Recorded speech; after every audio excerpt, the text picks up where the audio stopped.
Hello, everybody, and welcome. I'm John DeGree from Classical Historian.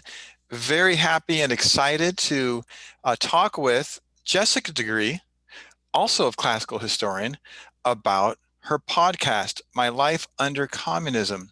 And this is sponsored by Classical Historian. We really promote the idea of teaching liberty, individual responsibility, American exceptionalism, and learning about communism is all a big part of that. And before we begin, uh, having Jessica talk about her podcast, I'd really like her to, Jessica, if you could please introduce yourself and say where you went to college and what have you been up to these last few years? Yeah, sure. Thank you for having me on. This is really exciting. So I'm Jessica DeGree. Right now, I'm currently a high school Spanish teacher out in the Boston area.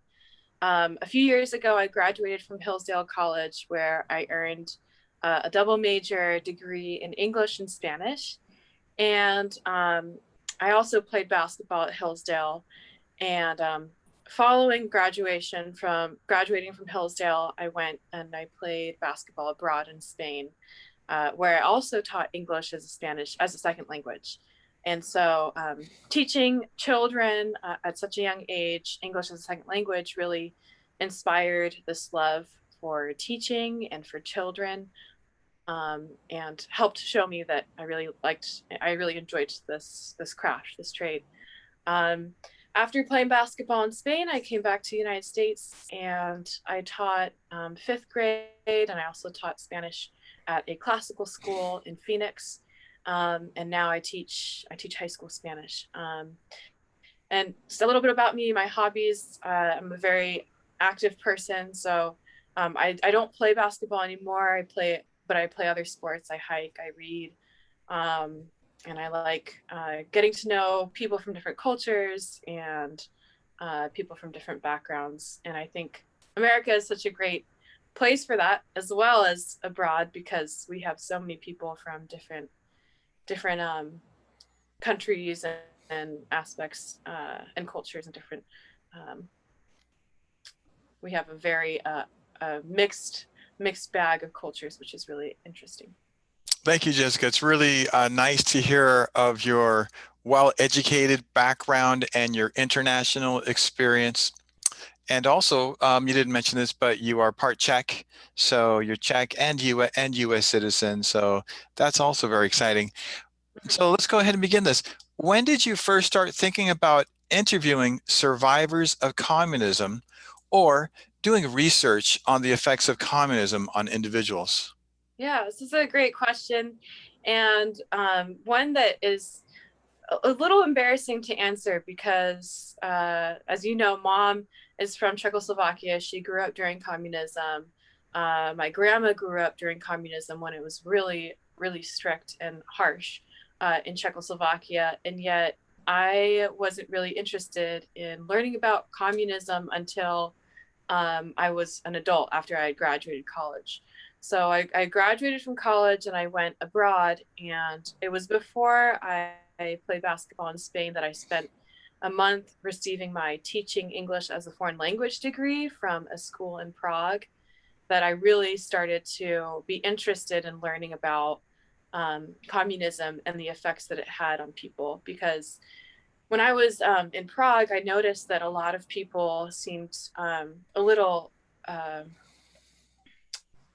shut off or quiet from other people. Where, like, going on the metro, people kind of just stuck to themselves and were very introverted. And I thought that was pretty striking, at least coming from America, where people are much more vocal with around strangers. And after attending or going to the Museum of Communism, which is an excellent museum with excellent research in Prague, I was really interested in hearing about individual stories of my family members and also other people who have experienced life under communism. And so, right after college, I had my first two, quasi podcast episodes where I interviewed two people. One was an uncle and one was a friend of my mother's, about their experiences living in Czechoslovakia during communism. And then it wasn't until about 2 years later when you and mom had the idea of launching a podcast on this, and it was pretty interesting that both of us came at a very similar idea, both in our own separate ways. And I've enjoyed so far speaking to people from other countries, not just Czechoslovakia, but other nations, about their experiences. It's been extremely enlightening for me. Thank you very much. It's really challenging to share with others from a free country what exactly is communism. Many in America like to think that people around the world are all the same, and it is true, we all share a common human nature, but the governments around the world are not the same. So if you had a minute or two, what would you say basically is communism? Yeah, that's a great question. Communism, this is a question that many people struggle to answer because there are, I'd say, two different definitions of communism. There's communism as an idea or an ideal, and then there's communism put into practice. So communism as an idea has never actually been realized. There have always been experiments to try to realize communism. However, none of them have been completely successful. So first, I'd like to explain what communism as an idea is. Um, Communism is basically the dissolution of community structure, or I'm sorry, the dissolution of the individual into the community.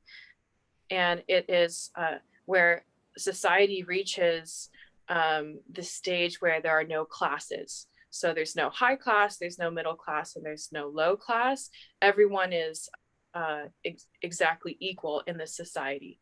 And so this is an idea written by Karl Marx and Friedrich Engels in the Communist Manifesto. But even before them, we've seen ideas of a classless society or no government in society, entertained by Plato and other writers such as Thomas More in his Utopia.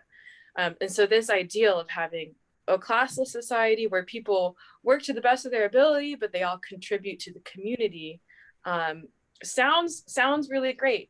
However, put into practice, it has never succeeded in this way where the classes dissolve, right? So just a quick question. So, and could another way of you saying this be everyone has the same amount of material goods, whether you're a teacher or a celebrity or professional basketball player or a reporter, everybody has the same amount of stuff. Nobody has a huge mansion or a tiny home. Yes, No, there's nobody starving on the street. Everyone's taken care of. Everyone has yes. the same things. Everyone is exactly equal, not in their rights as humans, but yeah, as in property. So private property is entirely dissolved, and everything becomes public property, and everyone has the same amount of right to that public property. Um, and so, yeah, it does sound ideal that nobody's homeless, nobody's hungry, nobody's lacking anything, that we're all supporting each other, we're all living in this loving community. However, I mean, due to human error, human sin, whatever have you, this has never actually been um, successful in the world. Um, it's referred to as the communist experiment by many. Many governments have tried to put this into place, usually resulting from a coup to get into power. Government promises that, okay, after we hold power, then we'll start giving people free education. We'll start uh, giving people free university, free healthcare, all of these things, and the government will naturally dissolve because everyone's needs will be met, and we'll live in this community where we don't need a regulator. But I think due to human greed, and also, you always need some sort of system in place, governments have never dissolved. In fact, communist governments have been known to be more tyrannical and dictatorial than a republic. And a Okay. lot of communist governments we see the dissolution of the individual and the community means no religion and no private property, as we already mentioned, and the use of other things to designate money. So use of food stamps to get food, so that everyone has the equal amount of food that they receive based off of people in their households, or equal amount of clothing money so that nobody has an extra amount or surplus amount of clothing, and an equal amount of passion or zeal for the Communist Party. So much so that individuals in this society are encouraged to rattle or tattletale on their neighbor. So you mentioned kind of a positive point about the communist ideal, about everyone having the same amount of stuff. But then you also mentioned one restriction, but I'd like to ask you, there are other restrictions under communism as well. For example, you mentioned that religion in communist countries is outlawed. It's against the law to be a religious person. Also, restrictions of speech. People are restricted in their speech and speaking and writing. Restrictions of movement. In communist countries, you need to have a passport to leave your city, for example. In North Korea, you even need a special passport to leave your neighborhood. And then there's also this ideal I've read about, the dissolution of the family. That is it's not important that there be a husband and wife and that children are raised in a home environment, but that it's better for the children to be raised by the state. So whenever you have a communist country, it seems that they want to take the children away from the parents as early as possible and have the state control them. What is the point of all these restrictions on freedom and liberties, religion, speech, movement, family? What's the point of the communist government restricting those things from the individual? Why won't they let people go where they want, go to church, say what they want? What is up with that?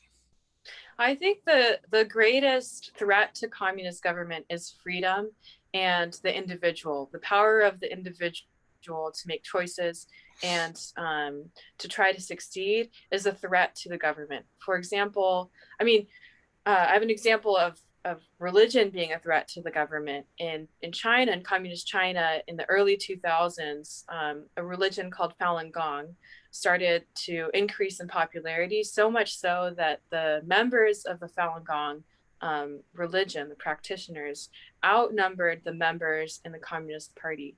And the Communist Party saw this as a threat that if so many people are practicing this religion, they could be easily swayed into maybe being against this communist government, or just basically just by number, they were threatening to the government. But I think just communist government, right? This government wants to control people, and whenever you have people in a mob and just understanding or following the government by either just being emotionally swayed to follow the government or by fear, then there's no threat to the government, right? But once you have individuals speaking towards human rights, civil rights, such as freedom, it inspires many to actually speak up and have individual thoughts, and inspire many people to be free. And that is just a threat. That's a threat to the government, to the state. So the communist government has a narrative that they want everyone to believe and think and agree with. And the narrative is not only about what's happening today, but it's about also the past, how you interpret history, how you view it, also how you view things like religion and family. They need everybody to agree with them, and they enforce this by law. I want to ask you just a question about how far will the communist government go to get what they want? Will they take human life? Were there some examples? Could you give us a number, like in the 1900s, about how many people were murdered by communists, not in war, but because they wanted to practice their religion or they wanted to move out of the country, or they wanted to read a newspaper. Mm. Yeah, this number is astronomical. In the past 100 years, over 100,000, I'm sorry, 100 million people have been murdered by communist regimes. Over 100 million. Mao Zedong himself is responsible for 50 million deaths. And this comes from Wait, can persecution you of can you say intellectuals. can you say for those who aren't sure what country Mao Zedong led? Yes, Chairman Mao was the leader of the Chinese Communist Party for a very long time, starting from after the Chinese Civil War in the end of 1940s. Um, so basically 1950. Um, and he was responsible for so many deaths. Many of his deaths were from just not being able to look at the facts. For example, uh, from famines resulting from this attempt to get everyone out into the fields, and this attempt to have collective farming that didn't work because people weren't motivated to farm because they themselves didn't reap the benefits. They knew someone else would reap the benefit from their hard work, so why would they work so hard? And B, so many people working out in the fields took away time and energy spent in other things in economics, like contributing to things that China does actually much better now that they've experienced a little bit more freedom. Um, Okay, so so we have he was Chairman Mao. Chairman Mao with Chairman. 50 million murders in the 1900s. And then there were other leaders, and you add up their murders as well, it goes up to 100 million murders. So Mhm. these leaders were the communist leaders, the atheist leaders in the 1900s. So the communists are very serious about everybody following their way of thinking, and they will murder you if you do not follow them. I really want to get to some of your podcasts that you've done, and just talk about you. You already mentioned one of the stories about the falun gong, but I want to, like you said, one of your inspirations. You told me that you wanted to have this podcast was to put a human face to the sufferings of communism, because it's hard for people to understand that. You think 100 million deaths, oh, that's like a statistic, right? I think Stalin said that one death is a tragedy, 10 million is a statistic, or 1 million Mhm. is a statistic. So could you first tell us what, from what countries of the world so far have you interviewed people? Um, what communist countries did they live in? Mhm. Yeah. So at first, I stuck to Czechoslovakia. I interviewed my mom and I interviewed her friend and a coworker. But then I wanted to ask people from other countries to see if there are any similarities and what they were and what the differences were. And so I interviewed someone from Cuba. I've interviewed someone from China, from Hungary, and from Venezuela. And I believe that's it. And I have someone on the docket for Vietnam. I'm really excited for that. Um, That's exciting. So you've interviewed someone from Europe, North America, South America, and Asia, right? mm, Different continents of the world. Also, I know this, different ages. So, uh, could you tell us, were there any commonalities of life that they expressed to you of living under communism? yeah, yeah, definitely. There are many commonalities. I interviewed someone from Hungary, and she her name is Ildiko Scott, and she talked about uh, receiving food stamps and not being able to buy a certain amount of food or exceed a certain amount of food. And the quality of food that she was able to buy had to be kind of subpar. For example, she would go to the store, she'd have her ticket for a certain amount of tomatoes, let's say, if they had fresh produce that day.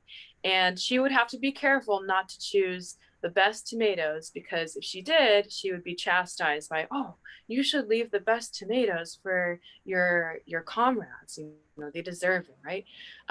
And so she would wait in long lines to go to the grocery store and to buy specific food, and it was not good quality food. She also said the same thing was for toilet paper. She'd have to wait in line for toilet paper and other goods. This was similar to the experience that Ramon had in Cuba. Now, Ramon lived in Cuba at a really fascinating time. He was born right before the Cuban Revolution. The Cuban Revolution was in 1959 with Fidel Castro and Che Guevara. And immediately after, they imposed communism. And it was pretty rough from the start. Ramon remembers growing up, going to the grocery store and it being less than half stocked, right? Pretty similar, he said, to when coronavirus kind of just started here, and we had a lot of shortages in stores, shortages of toilet paper, shortages of flour, just very basic things. He said that was kind of like his everyday life in Cuba. Um, so he had also food stamps in Cuba, and you'd go to the store and buy specific things. And his food stamps they received based off of the number of members in their household. And it didn't really matter, if anyone had like, allergies to certain things. It was just, okay, you have this amount of people in your family, you get this amount of stamps. So he was basically limited down to just seen as like a number in society instead of Ramon. Um, and Ramon, I mean, just talking about him reminds me of the story he told me. He had a difficult. What I was, I grew up in America, so I grew up extremely privileged, right? So what I would consider, he had a difficult childhood. The grocery store experience is this, and also, um, people received one pair of shoes a year. You received one pair of shoes a year. And he remembers being a child. When you're a child, you go through so many pairs of shoes in a year because you're growing so much. And he remembers that it was super common for people to, first of all, get shoes that were too big for them and they would have to stuff with newspaper.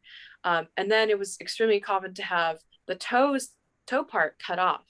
And so he said that all of his friends would have these shoes with the toe part cut off so that their feet could actually fit in the shoes. And so I just remember asking him, like, wow, life must have been really, really hard for you in Cuba. Like, you had to go through all those things. And he said, yes, it was difficult in a way, but at the same time, I was a child and that's the only thing I knew. And so you grow accustomed to kind of what you know, which is a little just wild to me to think about.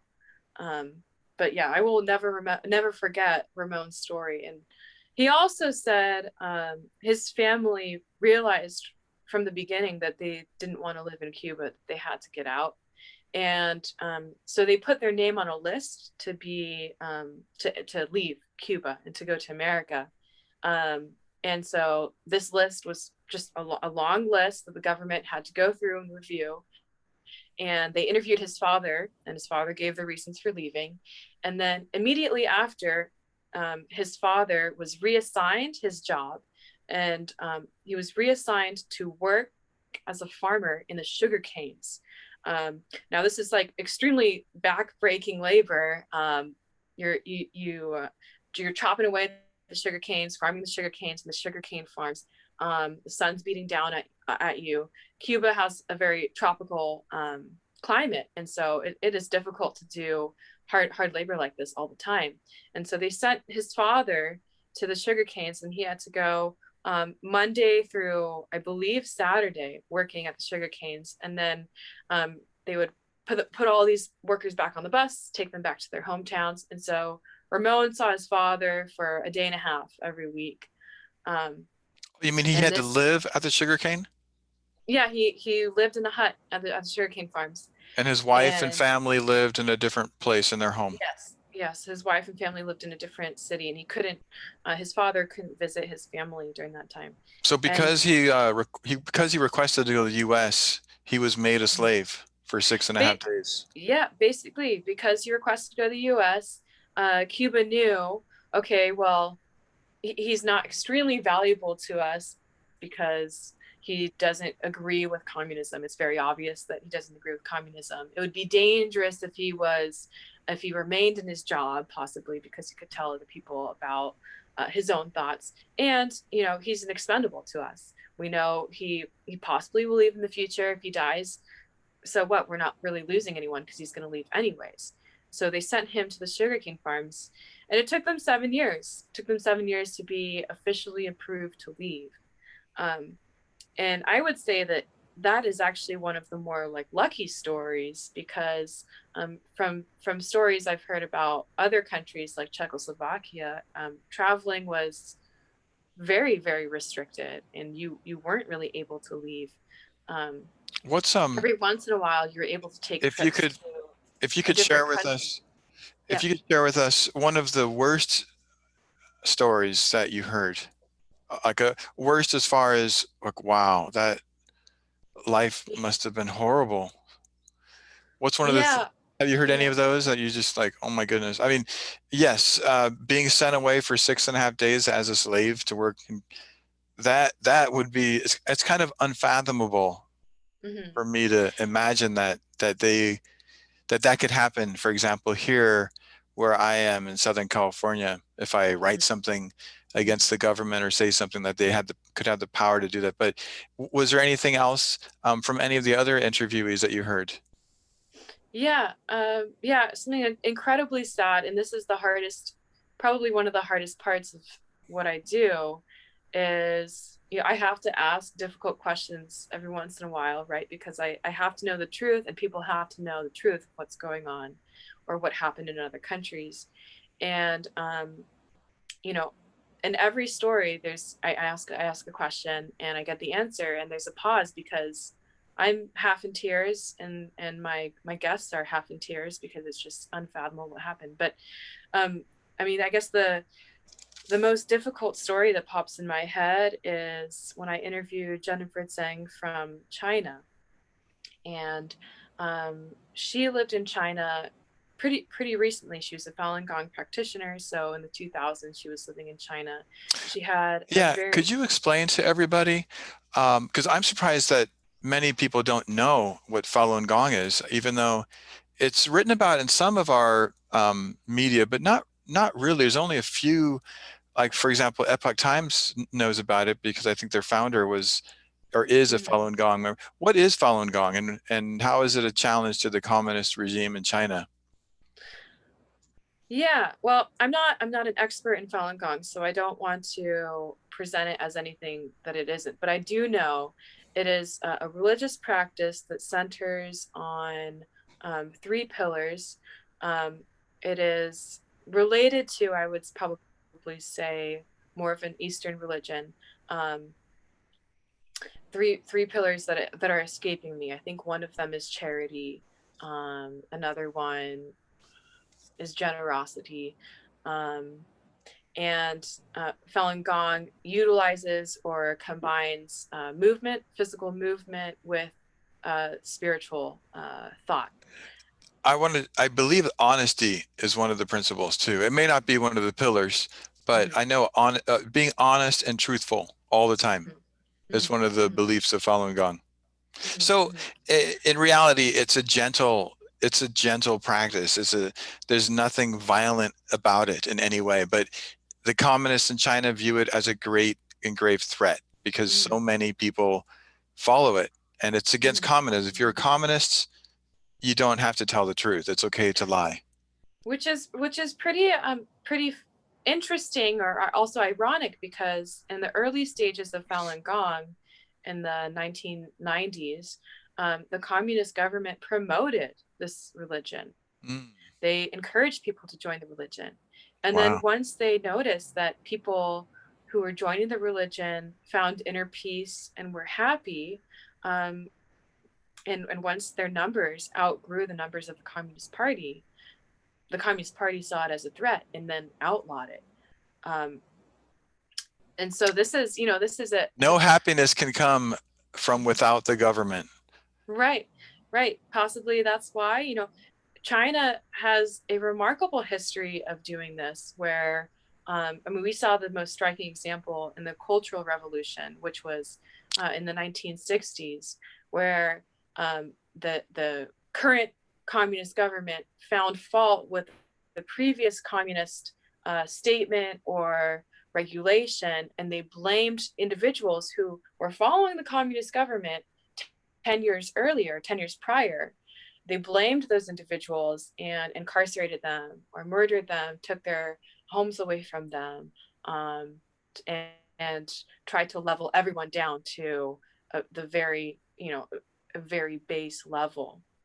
So let's go back. Let's go back before I interrupted you.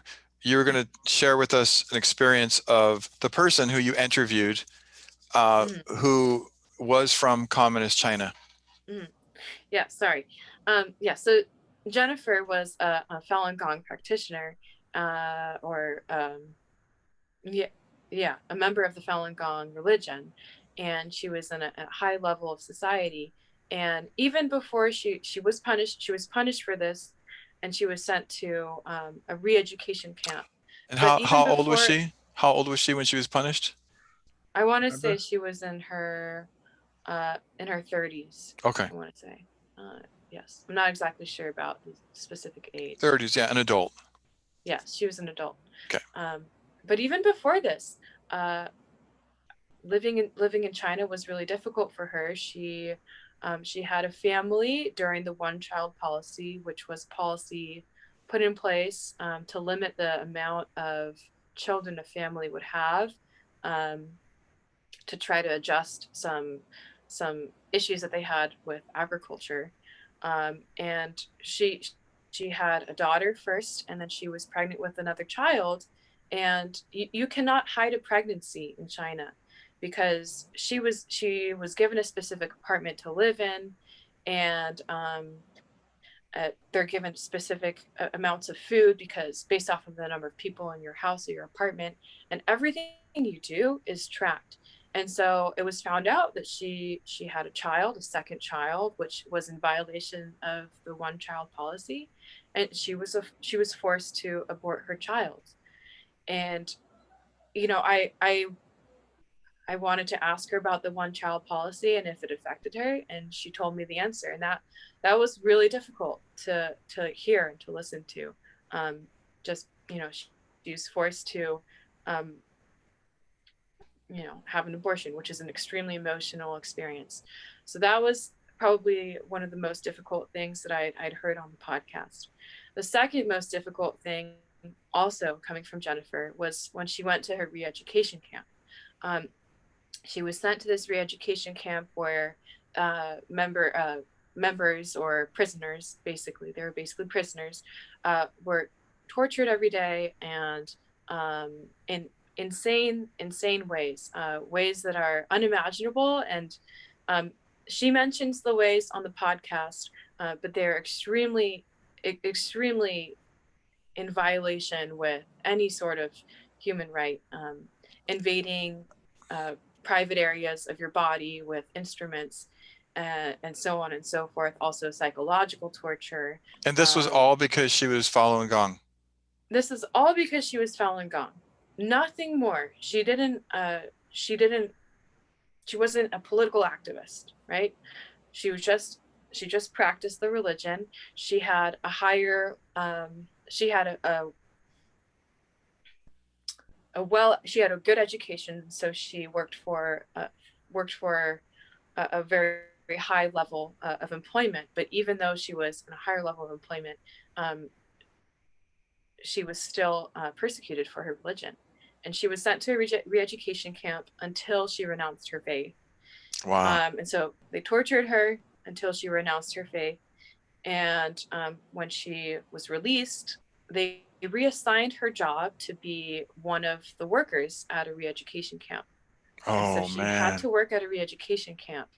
Um, and that was in that time, shortly after, she found people who were able to smuggle her out of China, and she escaped China, and she was a political um, That's so refugee in amazing Australia. because China is such a massive country.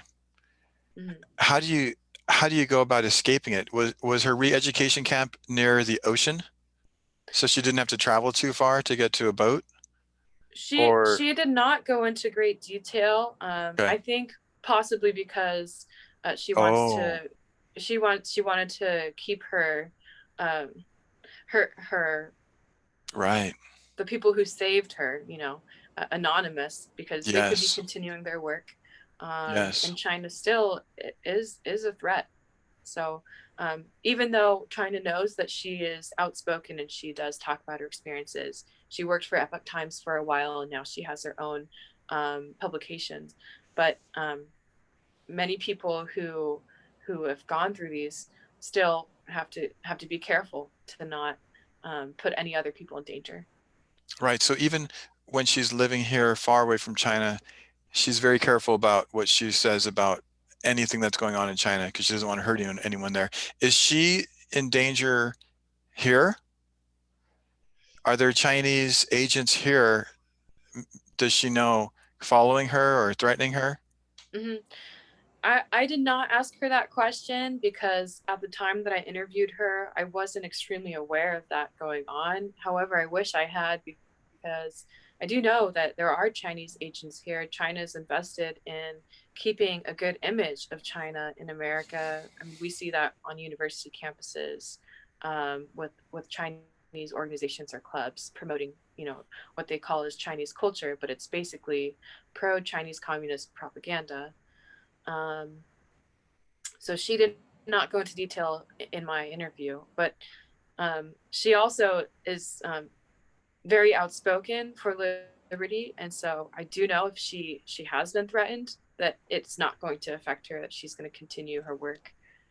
Um, I would like to point out one really amazing aspect of Jessica's podcast, My Life Under Communism, and that is she has each of the people, or many of the people she interviewed, talk about their childhood, what it was like growing up in their family. And so during that short amount of time, you really get a feeling for what it was like to be that person, and then you get to know that person. So then when you hear about their horrible experiences, it really is very touching and personal. And so her podcasts are more story like than like a history book. So very, very interesting to listen to. What I'd like you to do is, I guess, think about our country at this moment, the United States of America. You've lived in a variety of states, and I think that next year you're going to be moving to a different state again. And also, you've experienced coronavirus and the lockdowns as well, as a young, educated person, and you've done quite a bit of traveling. So, is there any danger of the United States of America becoming communist or becoming more communist? Or do you see anything happening already where you would like to shake Americans up and say, hey, look what's happening? mm-hmm. Yeah, well, something that was eye-opening for me, it was during the coronavirus lockdowns, right? The 2 weeks that has become more than a year. I started reading a book by someone who lived during the Cultural Revolution. She was an adult at this time. Um, it's called Life and Death in Shanghai. And in this book, this individual talks about the Cultural Revolution and how it was very emotional and passionate, and people were easily swayed into becoming one with the mob and just destroying intellectuals, anyone who had any sort of trace of capitalism, um, just beating people who were dressed well, beating them up in the streets just because they had good clothes on and they looked like they were from a capitalist class, or that they had any sort of sense of Western culture, which was, if you wore a suit and a tie, right? And I was reading this book where so many people were led by emotion, and I think that that is a trend that is very dangerous, and I see it so often in America where people are easily swept by emotion instead of thinking about the facts and reasoning through things. This was very vivid even before coronavirus. I'm sorry, during the coronavirus with the election, where people were very, very much affected by social media and by individual stories, and not they didn't do research or read articles. Instead, they were on Instagram or Facebook and easily swept by this constant feed of fear or propaganda. And so instead of, no one makes a good decision when they're afraid, right? You always kind of tremble, and you can't reason correctly. And so um, and that is something that I'm afraid that our society is going more towards, making quick decisions and not thinking through things. So that's just an overall trend that I see. And that's something, like, as an educator, that I have seen enter the classroom with my students, that they can't spend, their attention span is so minimal because they're used to having, quick bits of information. And so they're not able to really, like, dive deep into something and think really deeply about the significance of a poem or something like this. Only after a lot of prompting are they able to do this. Hmm. So that is something. And I think, in recent times, we had a lot of protests this past summer, and some of the protests were justified. People had real issues with some things that were going on in our nation, but many people were also just swayed by emotion, and much harm was done to a group that was meant to be, protected by these protests. Um, for example, in Minneapolis, large neighborhoods that were mostly African American were negatively affected by rioting. Um, so this is an example of where people just immediately are super emotional and passionate, and they don't make reasoned decisions. And so I Okay, saw so a lot of you're parallel.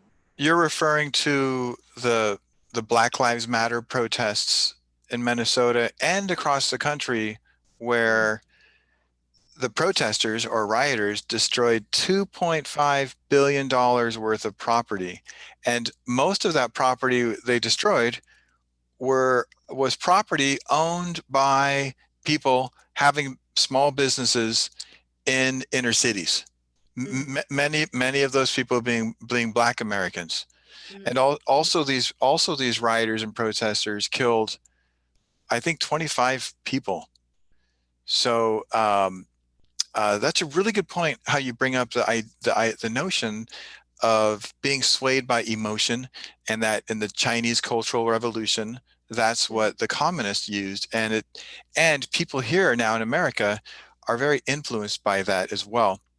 If you, what would you tell parents and educators about having or teaching their children? I guess one, about communism, and then I guess teaching their children about ways to not use emotion, only emotion to make decisions.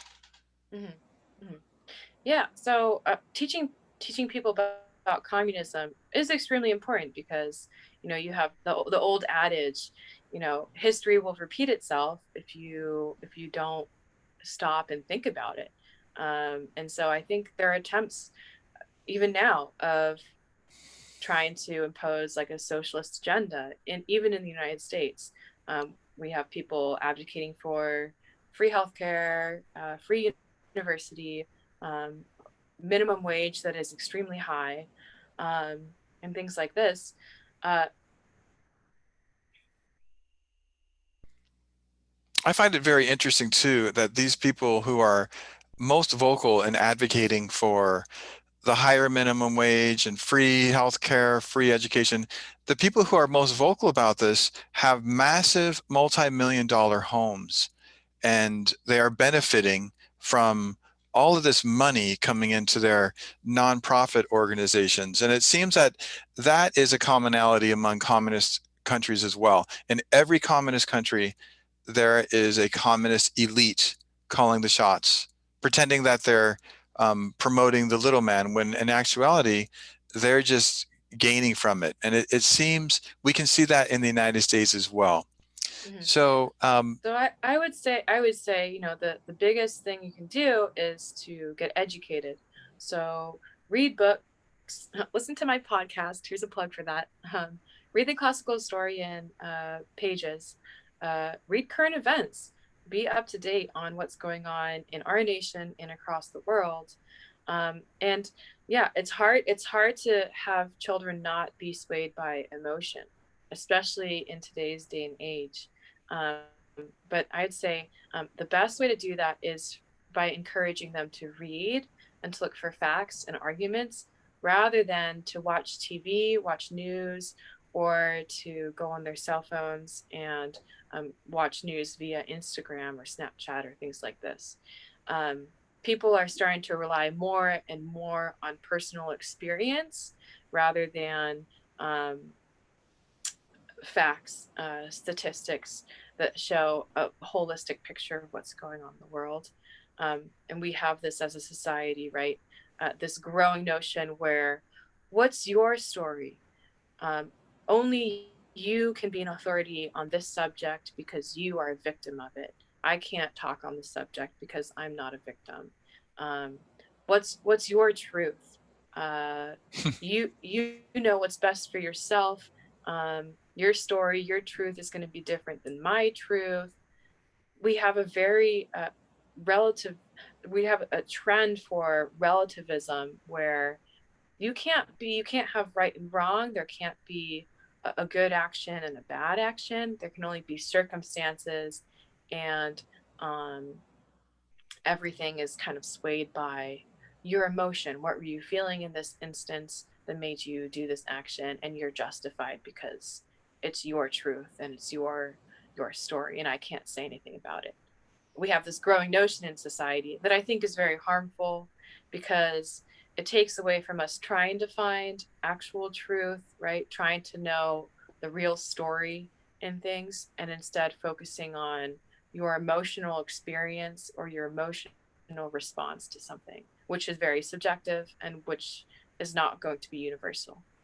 Wonderful. So I would like to end this with a question about the interviewees that you've talked with. That um, I guess if you can think of any inspiring stories, any examples of bravery from these people who are brave because they're speaking to you, and something that can inspire us. Sometimes here in the United States, we can become sad and depressed, thinking, "Oh no, our country is going downhill. What do we do?"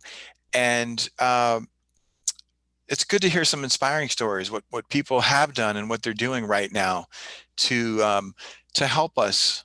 Do you recall any? Okay, not off the top of my head do I have like an inspiring story, but I do have a story that paints this picture in my head that I'll never forget. That helps us not take what we have here for granted. And it's Ildiko. When she came to America, she was a young teenager. She came to rejoin her father, who was here. Um, And Ildigo is from which country? Ildiko is from Hungary, Okay, Iltico, and Hungary. Okay. yeah, and she had been used to the grocery stores in Hungary, and there being limited supply of everything. The first place her father took her when she arrived in California was a grocery store, and her father, took her into the grocery store and said, "You can buy whatever you want." And she walked over to the produce section. She walked over to the tomatoes, and she I mean, this just shows that there wasn't really much fresh produce in Hungary. She wanted a tomato, and she looked over at the tomato and she saw like the ripest tomato in the group, and she was about to grab it, but then she moved her hand away and she grabbed a very, pruny tomato that didn't look that good. And her father looked at her and was like, "What are you doing? Why did you grab the ripe tomato?" And she had, in the back of her mind, she thought someone was going to slap her hand or chastise her for grabbing the best looking tomato. But then she grabbed the best looking tomato. She walked out of the grocery store and she ate it. And she had just this like tremendous feeling of, wow, I am in America. I can make my own, personal choices. This is the land of an abundance of many different things. And I have all of this freedom to do these wonderful things and to buy these anything I want. Well, that is a wonderful story to end us on. And I want to Thank you very much, Jessica, for continuing to make these wonderful podcasts, My Life Under Communism. They're located everywhere online. And also to inspire or encourage all of the listeners here to read as much as you can. Go to Classical Historian, check out our history books for uh, the young kids, and also read those yourself and become more knowledgeable about the world. And on our website too, we have recommendations of where to get information that you can trust. Also, we're always located for help. We're just an email away. And I want to just thank you very much, Jessica. And I look forward to more of your podcasts.